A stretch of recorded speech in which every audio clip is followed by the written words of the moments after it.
Hello folks. So in this video, I'm going to cover the reason long-term memory neurons are better than truncated backpropagation through time neurons. Just like humans who has long-term memory cells which holds the memory of things we have learned in our childhood days, and those memory helped us remembering and taking important decisions based on those long-term memories. Deep neural network also has this feature which it utilizes to learn about time series based data. So please watch this video till the end to understand this important concept.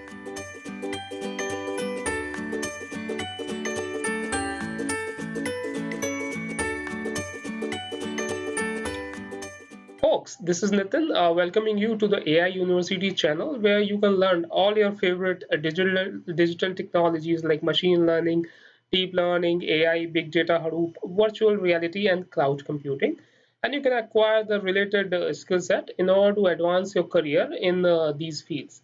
This channel takes hands-on approach to build AI-based products and applications. So if you are new to this channel, then consider subscribing to this channel, or if you have already subscribed, then click on the bell icon to receive the notifications about the hottest technologies of 21st century. So I spoke about recurrent neural networks, which learns from distance past, are very deep in nature and hence are very susceptible to problems of neural networks such as vanishing gradient or exploding gradient problem. Okay, a layer of recurrent neural network is made up of a group of neurons which are together called as memory cells, and a way to solve this problem is to have these memory cells store long-term memory. Now let's take a glimpse of simple feed forward network which takes an input x and provides a scalar output y, whereas recurrent neuron, feeds an additional input. Additional input when I'm saying so additional to the input x. Okay, so this additional input y at the time step t minus 1. So I mentioned previously that the state maintained by simplest neural network is basically the previous output that was fed back to the input, and the output at the time t depends upon the output at the time t minus 1, and this output is the state within the recurrent neuron, which is what neuron uses to remember the past and is therefore termed as memory of neuron. So in order to, in order for the neuron to remember long-term state, we can make, the internal memory of the neuron a little more sophisticated. So we can say that it's not just the previous time instances output that is fed back to the input. It is that long-term state depicted by H, which is fed back to the input of the recurrent neuron. So in a nutshell, we definitely need a long memory recurrent neuron network. Or now, in order to increase the memory of the neuron, we need two kind of states, okay, which the neuron holds. Number one is long-term state represented by C, and a short-term state which is represented by H. And these two states helps us remember important events not only from the distant past but also from the recent past. And one thing to note here is that a neuron which holds additional state possesses several advantages when they are used in RNNs. Um, Now, these advantages, comes at both training phase as well as the prediction phase. Okay, so both at training as well as prediction phases, we get those kind of advantages. In the training phase, training happens at much faster pace with the long memory neurons because even very deep neural network will have their vanishing and exploding gradient problem mitigated. The gradient becomes smoother and nicer, and they can be propagated backwards through the layers, thereby helping model to converge faster. Now, in case of prediction, it has big advantage because you don't need to truncate your back propagation through time.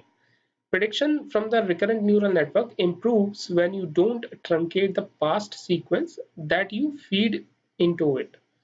Now, you might be wondering what are the disadvantages of backpropagation through time, since we are discussing the advantages of long memory neurons. I have already explained the concept of backpropagation through time in the previous video, so you can click on the I button above to get the information about it. So let's discuss the advantages of backpropagation through time. So when we try to learn the distance passed, we encounter problems like vanishing and exploding gradient in the RNNs. These type of neural network are deep in nature and possess many layers which we actually have to train um, and in fact training such RNNs takes long time because of having lots of weights and biases which have to be tweaked, right? So one option to mitigate such a situation was to use truncated back propagation through time, which involved, truncating the input sequences which we feed into our RNN or recurrent neural network. So instead of focusing on distant past, you only focus on the aggregation of events from distant past or recent events. For example, let's say we want to predict for or forecast the movement of stocks for let's say tomorrow. Then we can choose to use last week's or last 5 days data. And even if you have data for period prior to last week or last 5 days, you won't use that data uh, you know for last year because it will then basically result into very deep recurrent neural network, or you could use it but in a different way, say a variation of it. Okay, that is, you can use last year's data, but then you will use daily data for last week and monthly data before that. So in a way, when you try to use truncated back propagation through time, you actually chooses an option where prediction performance is degraded. And this is because your problem statement might have a solution which relies on events from the distance past. What if the movement of stock tomorrow depends on the stock moved on the last quarter ending date of, even a year ago? What if these movements are seasonal? You won't be able to capture, this using a truncated backpropagation through time, right? So folks, this is it for this video. To conclude, I explained the difference between long-term and backpropagation through time-based neurons. So let me ask you a question from today's video. Which two kind of states do the long-term neuron store? Please post your comments in the comment section given below so that I can get a chance to incorporate your feedback. You can also ask your technical questions in the comment section given below. Okay, I will be glad to answer your questions. And if you're watching this video and you are not already a subscriber to our channel, consider clicking that little subscribe button. In case you have already subscribed, then click on the bell icon to receive the notifications whenever I will release a new video.